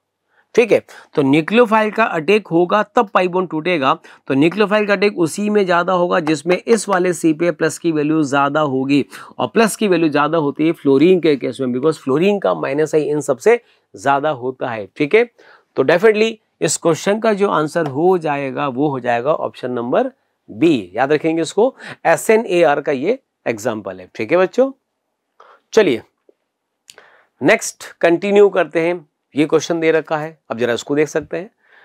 अच्छा क्वेश्चन है, हाईलाइट का बड़ा अच्छा क्वेश्चन है वाला। Select the correct product from the following reaction. सबसे पहले रिएक्शन यहां पर दे रखा है, एक अल्कोहल है, रिएक्शन दे रखा है SOCl2 के साथ, और एक दे रखा है PCl3 के साथ। ठीक है, खास बात क्वेश्चन की क्या है कि जिस कार्बन पर OH है उस कार्बन पर हमें वो कार्बन एक कायरल सेंटर दे रखा है। इसका मतलब हमसे पूछा जा रहा है कि इसमें रिटेंशन होगा या इन्वर्जन होगा या रेसिमाइजेशन होगा, बस यही क्वेश्चन है, और ये अच्छा क्वेश्चन है ये वाला। तो आपको याद रहना चाहिए, जब किसी अल्कोहल का रिएक्शन SOCl2 से करते हैं तो ये SNI रिएक्शन होती है। ऐसा क्वेश्चन मैंने कुछ टाइम पहले भी लिया था। अभी ये एक SNI रिएक्शन होती है, और SNI में क्या होता है, रिटेंशन होता है। रिटेंशन का मतलब क्या हुआ कि OH लिविंग ग्रुप जिस तरफ है, आने वाला न्यूक्लियोफाइल भी उसी तरफ ही अटैक करेगा। तो इसका जो प्रोडक्ट यहाँ पर बनता है वो होता है H, यहाँ पर Me, यहाँ पर D है। तो अगर OH इसका कायरल सेंटर के राइट में है तो आने वाला Cl भी राइट में ही होगा। That is retention of configuration. Okay, PCl3 के केस में रिएक्शन होती है SN2 टाइप की। Cl माइनस का अटैक कायरल सेंटर पर अपोजिट साइड से होता है, SN2 रिएक्शन है।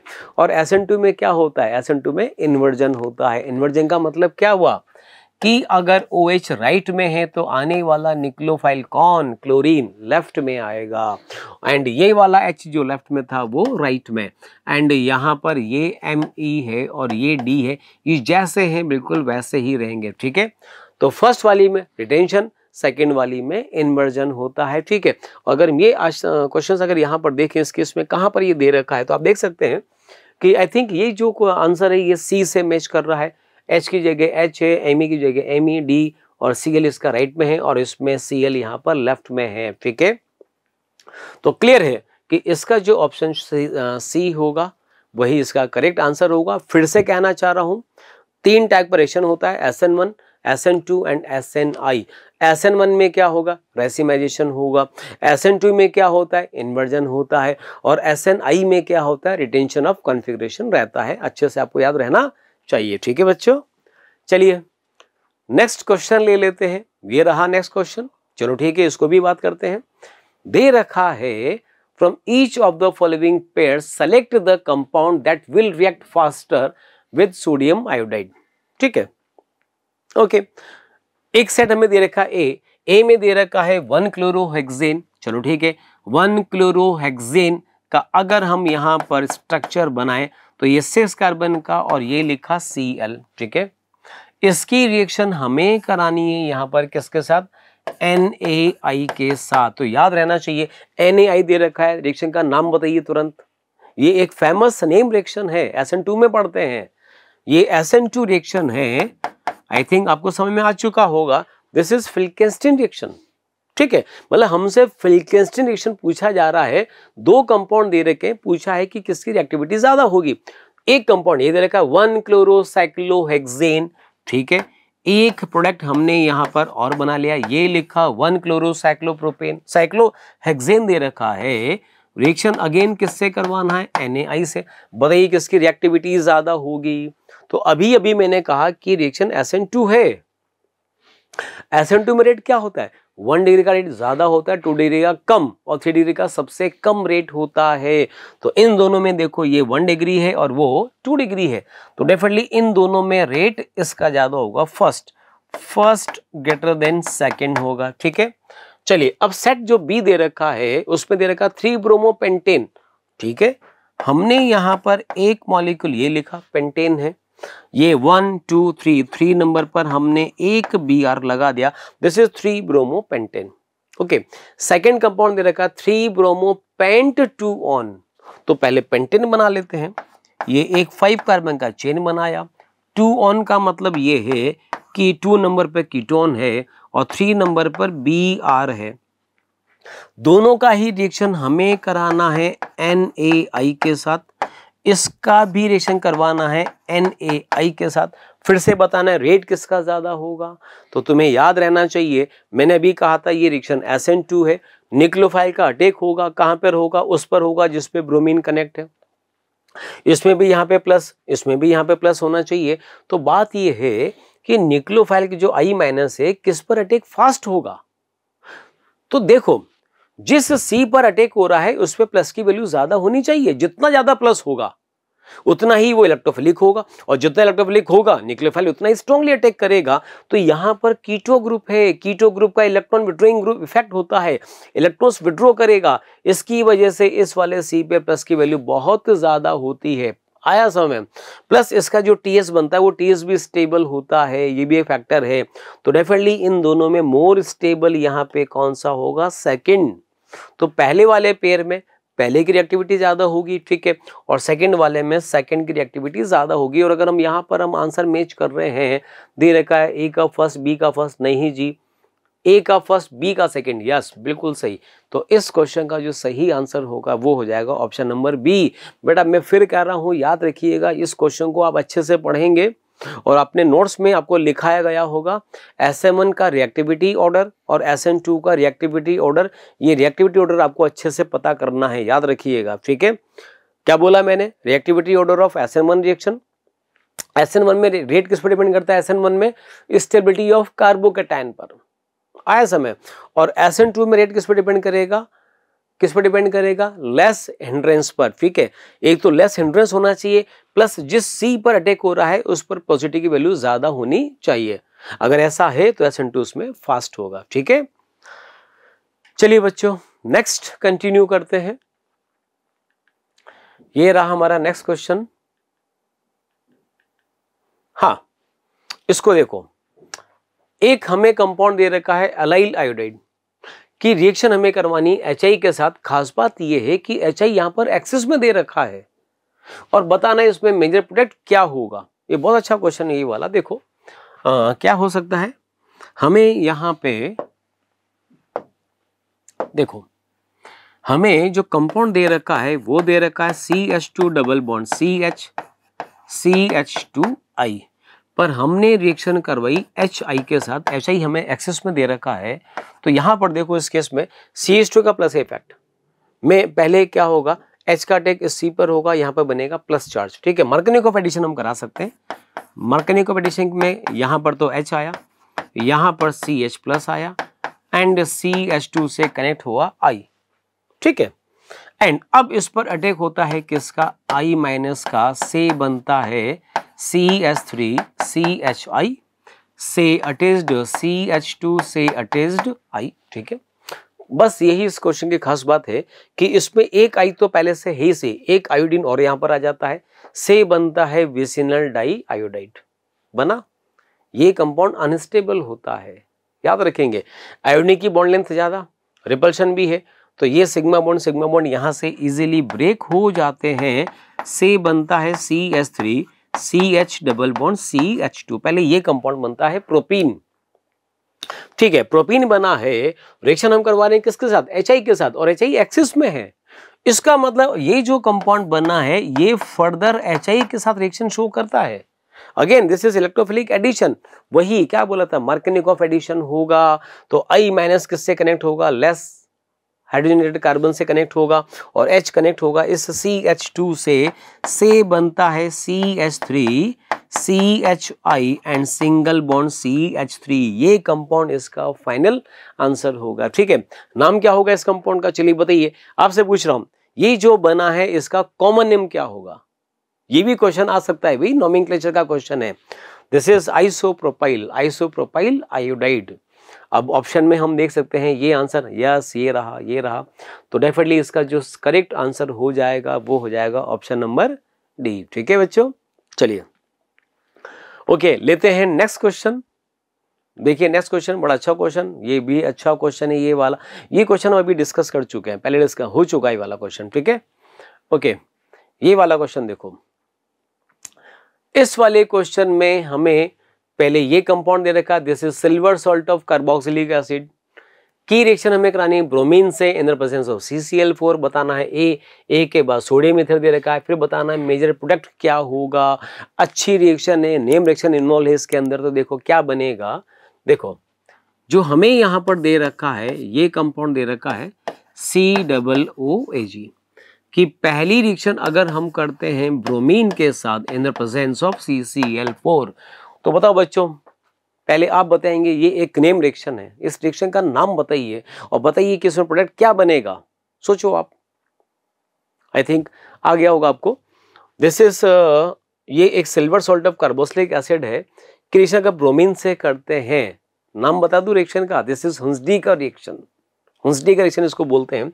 में इसमें कंपाउंड बनता है यहाँ पर 3 कार्बन का Br, ठीक है, प्लस यहाँ से CO2 भी अलग होता है और एक मॉलिक्यूल AgBr का भी अलग होता है, से कंपाउंड बनता है 1 ब्रोमोप्रोपेन।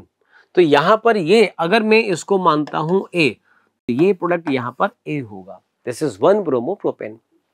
के बाद नेक्स्ट दे रखा है इसका रिएक्शन सोडियम ईथर के साथ, तो अगर हम इसका रिएक्शन सोडियम के साथ कराएं ईथर की प्रेजेंस में, फेमस रिएक्शन है, पढ़ा होगा आप लोगों ने, सबने पढ़ा होगा, दिस इज वुड्स रिएक्शन।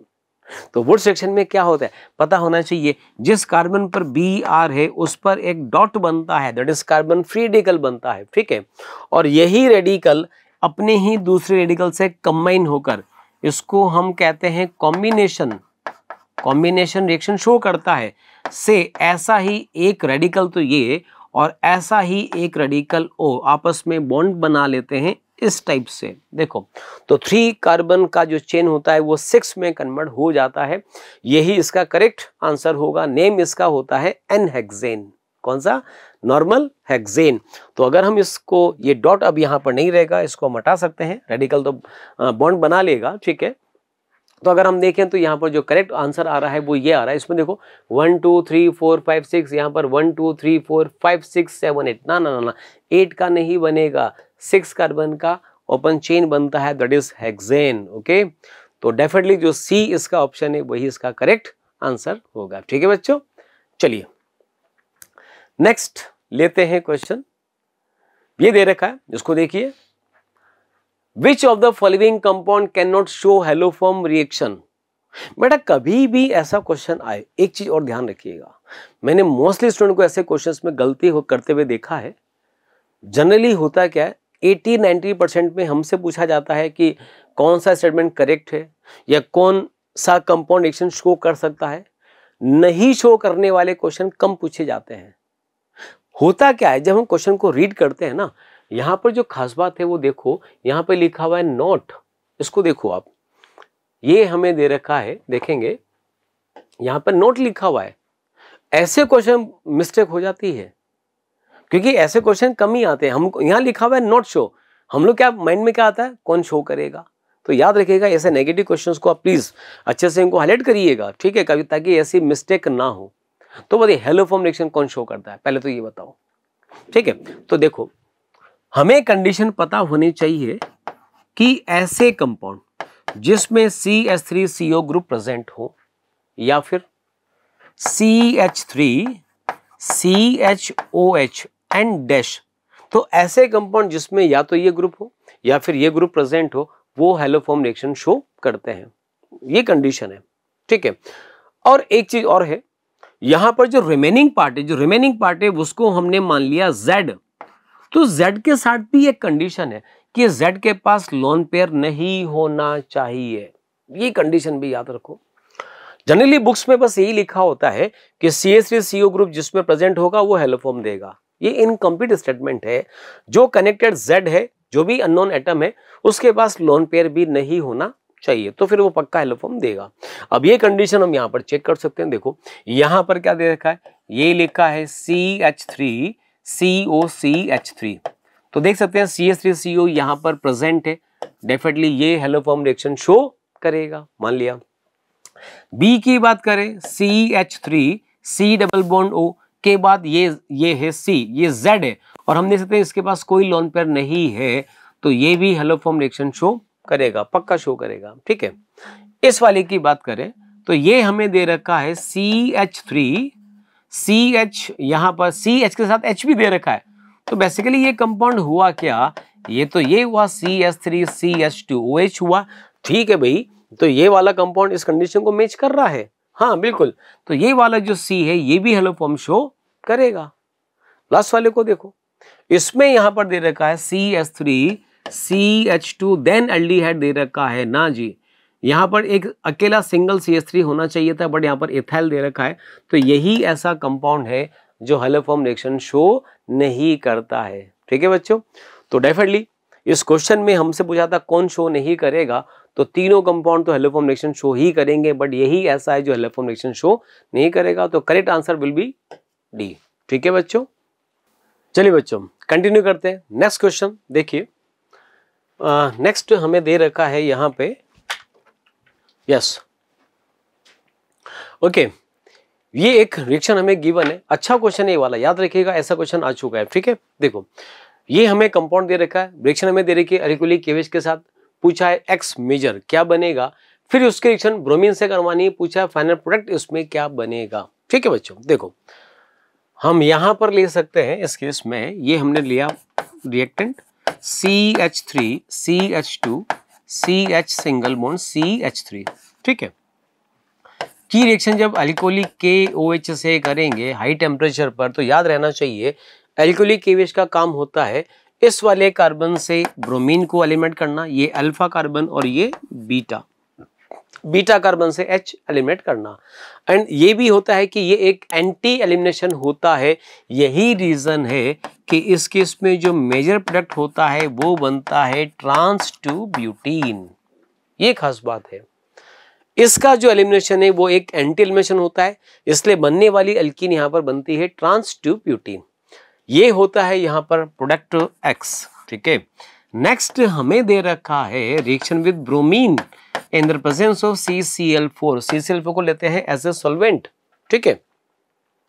तो जब इस पर ब्रोमीन का एडिशन होता है, ये भी एक एंटी एडिशन है, ये भी एक एंटी एडिशन है। अब देखो बच्चों यहाँ पर एक चीज समझनी जरूरी है कि अगर ट्रांस पर एंटी एडिशन हो तो क्या बनता है, ये एक बड़ा अच्छा क्वेश्चन है और इसमें बहुत बच्चों को डाउट रहता है। तो बच्चों देखो ये तुम्हें मैं यहाँ पर इसमें ऐसे बता सकता हूँ कि याद रखेंगे, अगर रिएक्टेंट सिस और ट्रांस दे रखा है, क्या दे रखा है, सिस और ट्रांस है, ठीक है। ये तो हुआ रिएक्टेंट, दो टाइप के सिस एंड ट्रांस।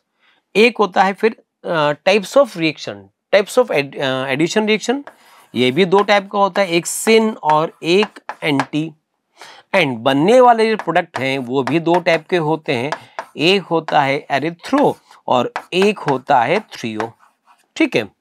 अब यहां पर देखो हमें दे रखा है ट्रांस, ट्रांस पर एडिशन हम करवा रहे हैं ट्रांस, तो बनने वाला प्रोडक्ट क्या होगा, एरिथ्रो या थ्रियो। इसमें कई सारे बच्चों को बहुत कंफ्यूजन होता है कि सर किसमें क्या बना है, नहीं समझ में आता। एक बड़ी अच्छी सी तुमको मैं ट्रिक यहां पर बता सकता हूं, देखो ट्रिक क्या है, देखो समझेंगे आप इसमें। ये जितने भी यहां पर हैं इन सभी को आप प्लस और माइनस से शो करिए बस। जैसे सिस और ट्रांस में से किसी एक को आपको प्लस बताना है, किसी एक को माइनस बताना है, तो किसे प्लस एंड किसे माइनस ले। तो एक ट्रिक समझो, कोई ग्रुप, कोई नेम अगर ये बताए कि ग्रुप सिमिलर साइड है तो उसको प्लस मानेंगे, और ये बताए कि वो अपोजिट साइड है तो उसको हम माइनस मानेंगे। तो सिस और ट्रांस में आप किसको प्लस और किसको माइनस लोगे, तो डेफिनेटली सिस को हम क्या मानेंगे, प्लस, और ट्रांस को हम क्या मानेंगे, माइनस, ठीक है। तो सिस को हमने यहाँ पे लिखा प्लस और ट्रांस को हमने माना यहाँ पे माइनस। सिमिलरली सिन और एंटी में सिन और एंटी, एंटी का मतलब तो वैसे समझ में आ रहा है अपोजिट है, तो एंटी यहां पर हो गया माइनस और सिन को यहां पर हमने माना प्लस। सिमिलरली एरिथ्रो और थ्रियो, एरिथ्रो का मतलब होता है group, same group vertical line के सेम साइड हो, उसको हम एरिथ्रो बोलते हैं। तो एरिथ्रो को हमने माना प्लस और थ्रियो को माना हमने माइनस। बस इन सबको हमने प्लस माइनस से शो कर दिया। अब देखो ट्रिक क्या है, मैथ्स सबने पढ़ा होगा, प्लस प्लस प्लस होता है, माइनस माइनस प्लस होता है, ओके, प्लस माइनस माइनस होता है एंड माइनस प्लस माइनस होता है। बस ये ट्रिक हो गया। देखो अगर सिस पर सिन एडिशन हो रहा है प्लस पे प्लस, तो प्लस ही बनेगा, एरिथ्रो बनेगा। और प्लस सिस पर अगर हम एंटी एडिशन करें तो प्लस पर आप माइनस कर रहे हैं तो क्या बनेगा, माइनस बनेगा, मतलब थ्रियो बनेगा। हमें यहां पर क्या दे रखा है, हमें यहां पर दे रखा है कंपाउंड ट्रांस, ये रहा ट्रांस मतलब माइनस है, ये मैंने लिखा रिएक्टेंट यहां पर माइनस है। और ब्रोमीन का एडिशन माइनस होता है, सबको पता है, तो ब्रोमीन का एडिशन भी माइनस है, मतलब माइनस पर माइनस तो बनेगा कौन, प्लस बनेगा, प्लस का मतलब एरिथ्रो बनेगा। ठीक है, तो बताइए अब हम कैसे लिखें कौन कहां बनेगा। तो देखो आपने इसको कहा ट्रांस, तो रेफरेंस किसको लिया, कैसे कहा कि ट्रांस है, जो CH3 को आपने रेफरेंस लिया है, जिसको रेफरेंस लिया है वही वर्टिकल लाइन पर होंगे। तो यहां पर होगा CH3, यहां पर होगा CH3। ठीक है, जिसको रेफरेंस लिया है वो वर्टिकल ग्रुप होंगे। अच्छा अब आपने बोला प्लस प्लस का मतलब ये बनेगा एरिथ्रो, मतलब जिसका एडिशन होगा वो सेम साइड में होंगे।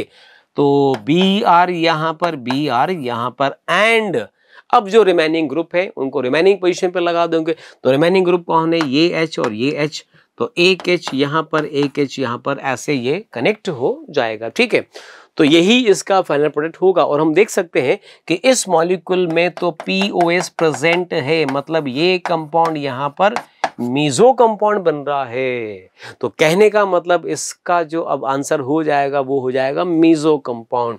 तो जो ऑप्शन बी है, बी ही इसका करेक्ट आंसर होगा। ठीक है बच्चों, तो जो ट्रिक मैंने ये बताई है इसको बहुत अच्छे से आप रीड करेंगे, बहुत अच्छा क्वेश्चन बनता है इसका। ठीक है, चलिए नेक्स्ट क्वेश्चन हम ले सकते हैं।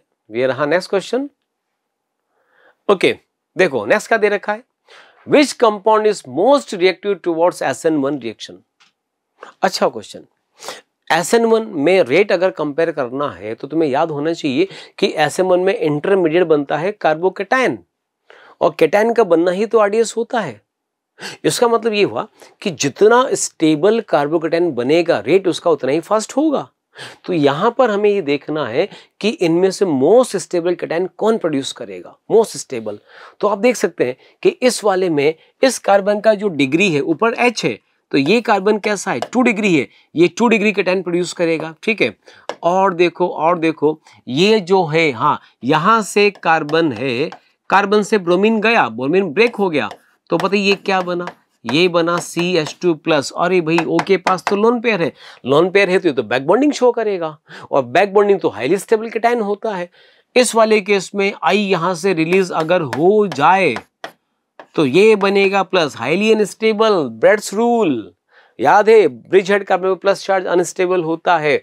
और ये वाला क्या देगा, ये देगा 3 डिग्री केटायन। तो अगर हम देखें तो इनमें से मोस्ट स्टेबल जो केटायन होता है वो ये वाला होता है, बैक बॉन्डिंग, O का लोन पेयर पाई बॉन्ड में कन्वर्ट हो जाएगा, ऑक्टेट कंप्लीट होगा, और यही मोस्ट स्टेबल केटायन होता है। तो डेफिनेटली जो बी होगा, बी ही इसका करेक्ट आंसर होगा। ठीक है बच्चों, चलो ठीक है, तो याद रखेंगे ऐसे क्वेश्चन में कभी भी SN1 रेट का क्वेश्चन आ जाए तो कैसे आप चेक करेंगे, स्टेबिलिटी ऑफ कार्बोकेटायन से। और अगर SN2 का रेट आ जाए तो किससे सॉल्व करेंगे, स्टेरिक हिंड्रेंस से, जिसमें हिंड्रेंस कम होगा उसका SN2 रिएक्शन फास्ट होगा। ठीक है, चलिए नेक्स्ट, ये कंपाउंड दे रखा, बहुत अच्छा, बहुत बेहतरीन क्वेश्चन है ये वाला। देखिए पूछा है, what is the most favourable combination of alkoxide and halide to prepare this compound by Williamson's ether synthesis. ठीक है, देखो समझना, ऐसा क्वेश्चन पहले ले चुका हूं, फिर से मैंने ये क्वेश्चन लिया है, स्टार्टिंग में हमने ऐसा क्वेश्चन करा था। ठीक है, तो देखो विलियमसन्स ईथर में होता क्या है, RO- और Na+ की रिएक्शन करवाते हैं R' X के साथ। से बनता कौन है, ROR डैश बनता है, ठीक है, ईथर तो बनता है। कंडीशन क्या है, कंडीशन ये है कि जो हैलाइड पार्ट है, हैलाइड वाला पार्ट, इसका डिग्री कम होना चाहिए, मतलब 1 डिग्री हो तो बेस्ट यील्ड मैक्सिमम मिलेगा, 2 डिग्री हो रेट कुछ कम हो जाएगा, और 3 डिग्री में रेट सबसे कम होता है। कहने का मतलब ये है कि इस आर में और इस आर में जिस आर की हिंड्रेंस कम है उसका हमें हैलाइड बनाना चाहिए, और जिस अल्काइल का साइज ज्यादा है उसको हमें रखना है अल्कोक्साइड के साथ में। अब यहां पे देखिए आप, इस केस में ऑक्सीजन के इधर देखें तो यहां पर कितने कार्बन है, एक कार्बन तो यहां पर है और एक CH3 का कार्बन, यहां पर ओनली 2 कार्बन है, ठीक है। यहां पर देखो, यहां पर भी कार्बन तो है, बट इधर मिथाइल भी है और इधर इथाइल भी है। तो आप देख सकते हैं यहां पर इस वाले कार्बन का डिग्री ज्यादा है, ठीक है, इसका डिग्री कम है, तो जिसका डिग्री कम है उसका बनाइए हैलाइड, ठीक है। तो अब देखो यहां पर ये था प्रोडक्ट, ये थे रिएक्टेंट। अब देखो इसमें क्या रिलेशन है, हमने क्या करा, एक का ये बॉन्ड ब्रेक ऐसे कर दिया तो ये बना O-, O के साथ जो माइनस था उसके साथ हमने लगा दिया Na+, और रिमेनिंग जो R बचा उसके साथ हमने लगा दिया X, हैलाइड बना दिया। तो यहां पर भी तो यही करना है, हमने बोला जो लेस हिंडर्ड कार्बन है उसका बनाएंगे हैलाइड, तो ये बॉन्ड ब्रेक करा, यहां से हमने क्या करा, ये बना दिया H, ये बना दिया D, यहां पे लिखा CH3, और यहां पे क्या लगा दिया, इसमें दे रखा है Br दे रखा है, तो हमने यहां पर Br लगा दिया, I भी लगा सकते हैं। एंड इस वाले केस में देखो O के साथ फिर हमने क्या करा, Na+ लगाकर ये लगा दिया O-, एंड यहाँ पे कौन, ये Et है, ये CH3 है, और यहाँ पे कौन है, D है। तो आप देख सकते हैं अगर ऑप्शन में हम इसको चेक कर रहे हैं तो बताइए आंसर कहाँ पर आ रहा है। I think first answer he set हो रहा है, HD, यहाँ पर भी HD CH3 है, देन Br है, यहाँ पर O- है, Et आ रहा है, CH3D। तो डेफिनेटली इसका जो सही आंसर होगा बच्चों वो हो जाएगा ऑप्शन नंबर A। और ये अच्छा क्वेश्चन, इसको याद रखिएगा, Williamson's ether synthesis important reaction है, इसमें से क्वेश्चन आया हुआ है, रिएक्शन का टाइप SN2 होता है, ये भी याद रखिएगा, ठीक है बच्चों। चलिए नेक्स्ट क्वेश्चन ले सकते हैं, इसके बाद ये रहा, ये देखिए नेक्स्ट हमें दे रखा है विच स्टेटमेंट इज करेक्ट। एक रिएक्शन हमें गिवन है, बताना है major product is formed by E2 reaction, minor product is formed by E1 reaction, major product is formed by dehydrohalogenation by E1 mechanism, और एक और दे रखा है major product is formed by E1CB। पहले रिएक्शन को हम सॉल्व करते हैं, देखते हैं क्या बनता है। तो यहां पर हमें जो कंपाउंड दे रखा है वो है CH3 से अटैच्ड कार्बन है, और उससे अटैच्ड यहाँ पर एक CH3 और है, और यहाँ दे रखा है Br, इसको मैं ऐसे लिख सकता हूँ। तो देखो E2OH के साथ हम हीट कर रहे हैं, दिस इज E1 रिएक्शन। देखो बच्चों क्या होगा, पहले यहाँ पर ये कार्बन है, ये CH और ये कार्बन है, पहले यहां से Br- लीव करेगा एज ए लिविंग ग्रुप, बनेगा केटाइन, बना केटाइन। देन ये केटाइन अब यहां से रीअरेंज होगा, कैसे, ये मिथाइल यहां से यहां पर शिफ्ट होगा, तो इसमें ये कन्वर्ट होगा कुछ इस टाइप के केटाइन में, ठीक है। अब इस केटाइन पर यहां पर अब ये केटाइन जो बना है, अब चूंकि ETOH से हम रिएक्शन कर रहे हैं हाई टेम्परेचर पर, तो ETOH क्या करेगा, एज अ बेस क्या करेगा, पास वाले के इस वाले कार्बन से यहाँ से H रिमूव करेगा, तो इन दोनों कार्बन के बीच में क्या बन जाएगा, डबल बॉन्ड, एंड यहाँ से डी प्रोटोनेशन होगा, H+ यहाँ से लीव करेगा, ठीक है। तो आपने देखा केटाइन बना, रीअरेंज हुआ एंड अल्कीन बना, तो डेफिनेटली इसका बनना ही तो RDS से रिएक्शन यूनिमोलिकुलर तो है, एलिमिनेशन भी है, एंड कौन कौन लीव कर रहा है, तो Br भी यहाँ से लीव कर रहा है, H भी यहाँ से लीव कर रहा है, तो डेफिनेटली ये डिहाइड्रो हेलोजिनेशन रिएक्शन तो हुई है, टाइप B E1 हुआ है, तो डेफिनेटली यहाँ पर जो ऑप्शन नंबर C होगा, C ऑप्शन ही इसका करेक्ट आंसर होगा, ठीक है। तो चलो बच्चों, मेरे ख्याल से जितना भी हमने पढ़ा है, जितने हमने क्वेश्चंस लिए हैं, जितना टाइम हमारे पास था उसमें हमने ज़्यादा से ज़्यादा क्वेश्चंस बनाने की कोशिश करी होगी, ठीक है, मतलब कोशिश मैंने करी है कि ज़्यादा से ज़्यादा क्वेश्चन आपको मैं बता सकूं, ठीक है। मुझे पूरा विश्वास है कि आपको क्वेश्चंस अच्छे से समझ में आए होंगे, और जो थ्योरी मैंने तुम्हें बताई थी, जो मैंने तुमसे कहा था कि ये तुम्हें आना चाहिए, ऐसे टॉपिक्स को प्लीज़ ज़रूर पढ़िएगा। मुझे पूरी उम्मीद है कि जो आने वाला सेशन है, अप्रैल अटेम्प्ट जो है, उसमें आप बेहतरीन परफॉर्म करेंगे। उम्मीद है कि आपके नंबर भी काफ़ी अच्छे आएंगे। Okay, thank you.